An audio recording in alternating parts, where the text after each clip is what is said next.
Je, unawahi jihisi ya kuwa maisha yamefikilia mwisho?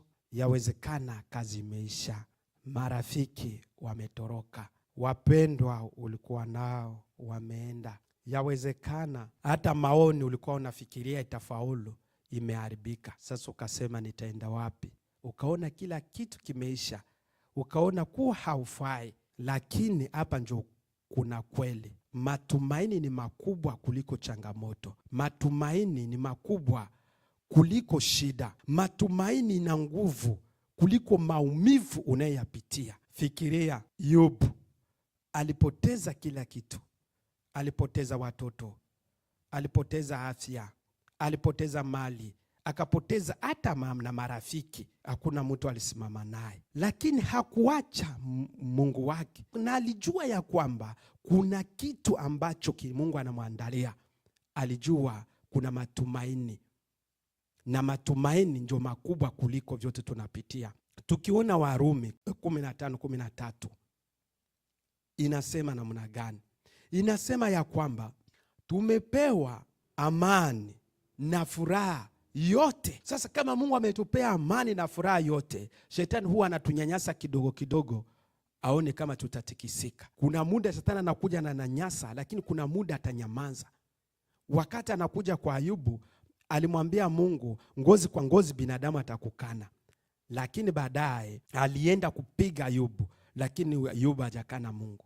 Na wewe shetani anaweza kukupiga ile aone nguvu zako ziko wapi. Unaweza kuwa umepitia shida, unapitia changamoto, lakini hazina nguvu kuliko Mungu. Hazina nguvu. Matumaini yako ni makubwa. Somo la leo tutajifunza linasema ya kwamba matumaini nina nguvu kuliko changamoto. Matumaini ina nguvu kuliko changamoto. Na katika somo hili tutasoma vitu vitatu. Tutajua ya kwamba matumaini ina nguvu kuliko changamoto, na changamoto ya nje haina nguvu kuliko matumaini.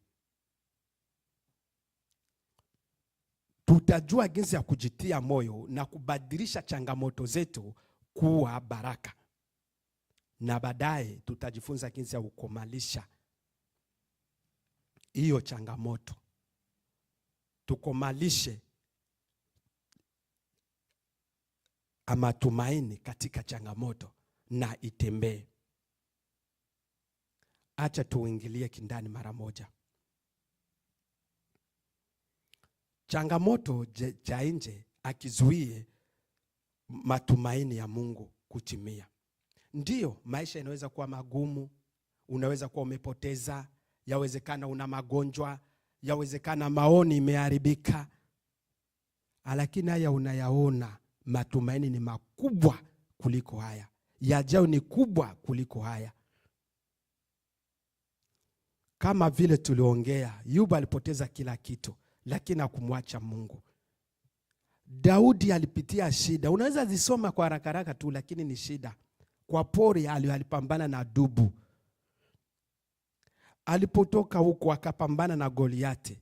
Alipotoka huko tena akaanza windwa na mfalme Sauli. Hizo ni changamoto, lakini mwisho ulikuwa na nguvu sana na ulikuwa na furaha.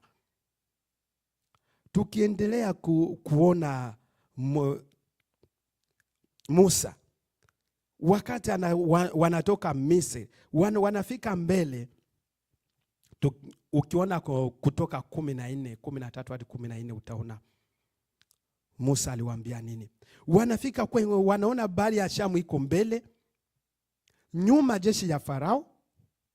Sasa kitu kilitia gunti moyo ni imani ama matumaini ya Musa.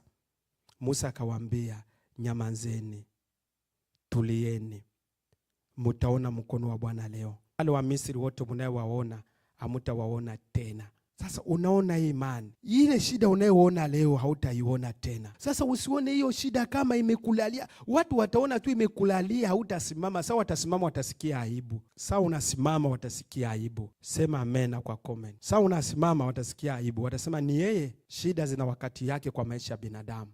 Na ni sehemu ya maisha. Kila maisha ina jangwa yake na ina Kanana yake. Sasa wewe kama uko kwa jangwa, tulia tu na tegemea Mungu. Hiyo haina nafasi, inaenda haraka na inapita. Tembea kabisa. Historia yako haitaisha na matatizo. Historia yako itaisha na baraka, itaisha na nguvu. Kitu na kuomba, amini tu.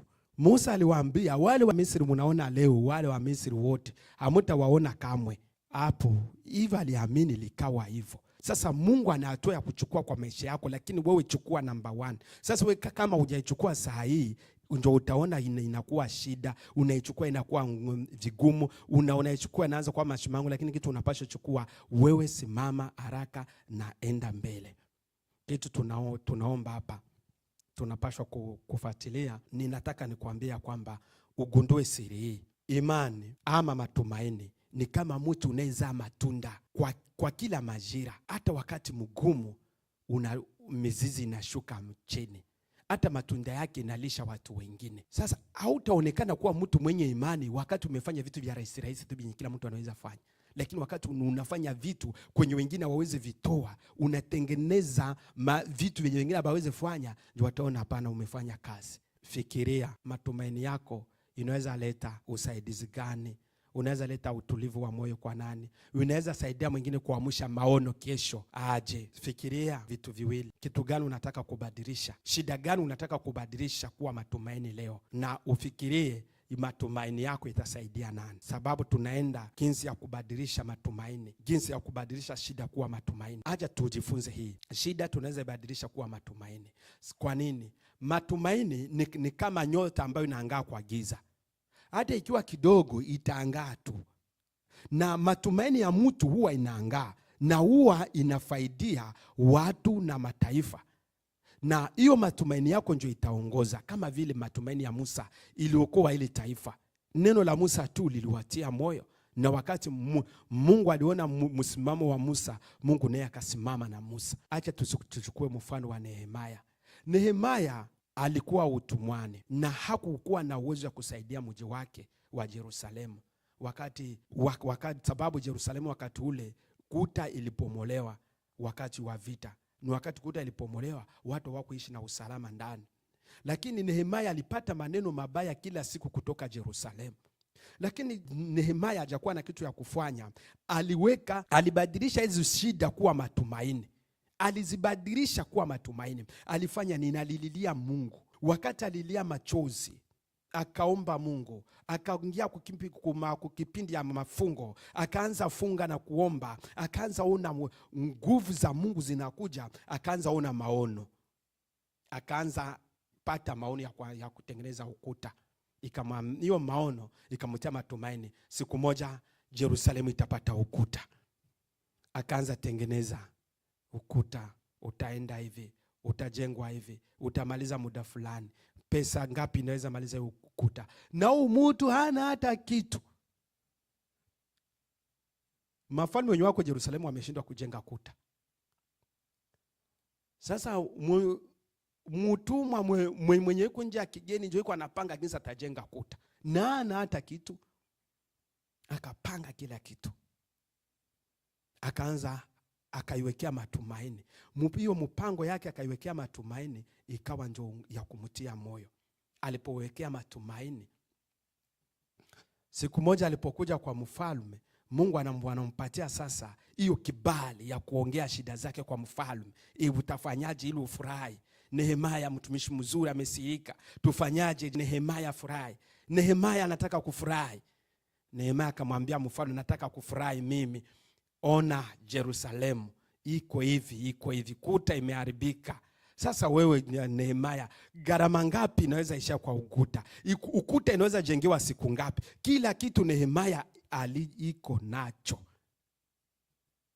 Kila kitu Nehemia iko nacho. Nehemia akasaidika, kaenda jenga kuta.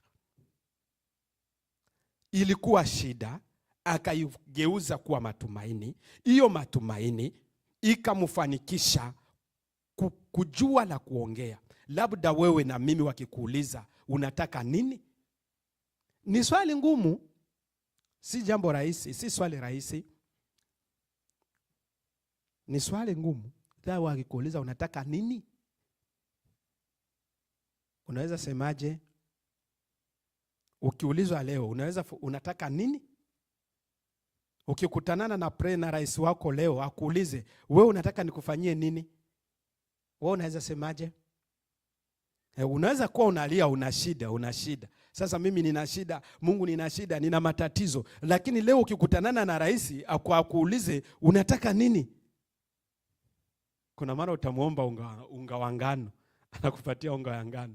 Sasa unaona, sasa Mungu iko hapo na matumaini ametupa na ahadi zake ziko hapo. Ametuambia raha na amani ya kudumu ametupa ya kutosha. Ingawa shetani anakutatiza muda kidogo uko nayo, sasa uipangie mipango, uibadilishe. Hiyo shida uko nayo uibadilishe saa hii.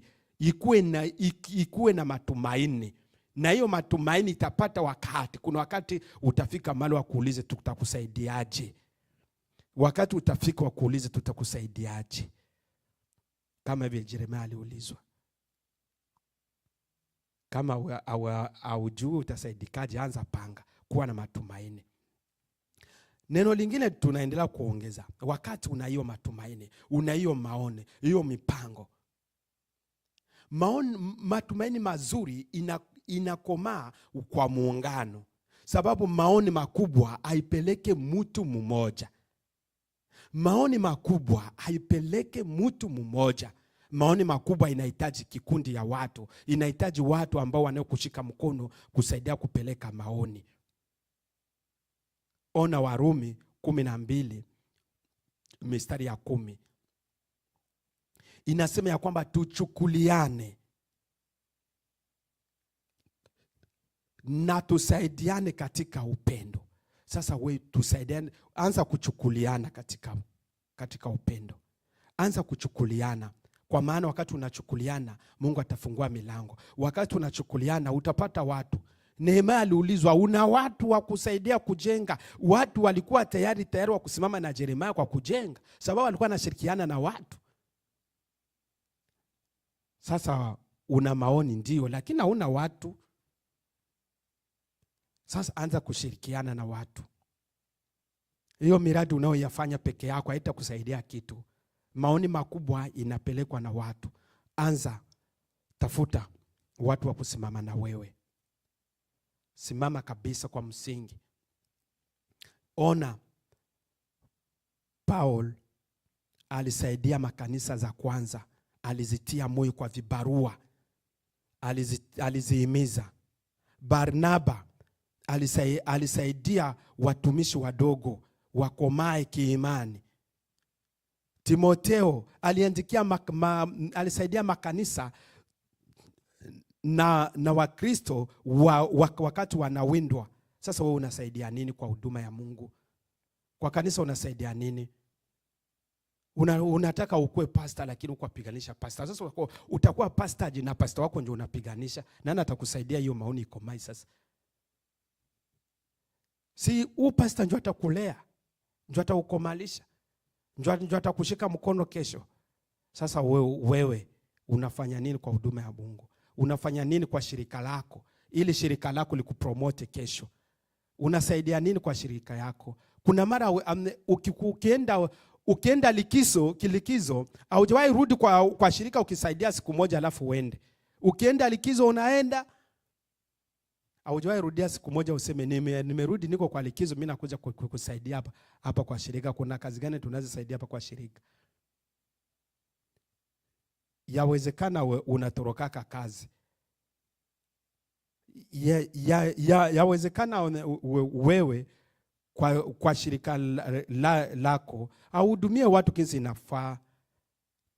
Yawezekana wewe saa zako zikisha, hata una watu wa kuhudumia, unafunga mlango unaenda, na unahitaji wa kuinue kwa hiyo shirika.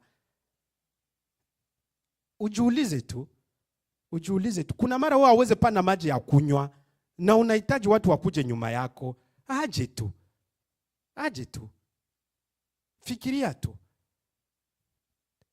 Kuna mara wewe una maoni, lakini bwana, hakuna mtu anakuamini kwa community yako. Hakuna mtu anakuamini, watu unaishi nao hawakuamini hata. Fanya kazi. Mitume nao walifanya kazi. Mahali Paulo hakufika, aliandika vibarua vikaenda. Barnabas walifanya kazi, waliona watu wanahitaji kutiwa moyo, wakawatia moyo. Timotheo aliona watu wa Kristo wanawindwa, akawatia moyo. Sasa wewe chagua unafanya nini? Matumaini nina kazi. Matumaini ni nini? Matumaini ni wakati inafanya kazi. Matumaini ni inabadili mawazo. Matumaini inasaidia watu kuona mazuri ambayo iko mbele. Matumaini inatoa matunda hata wakati mgumu. Si kusema uko kwa wakati mgumu au wewe uweze fanya nini, siweze fanya nini. Hata wakati mgumu ndio matumaini inafanya kazi.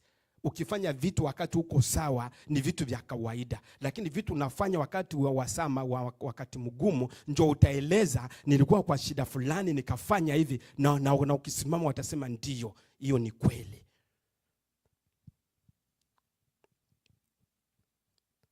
Leo ninakwambia sababu Mungu anaishi, shida yako haitakuwa na uwezo juu ya maisha yako ya kesho.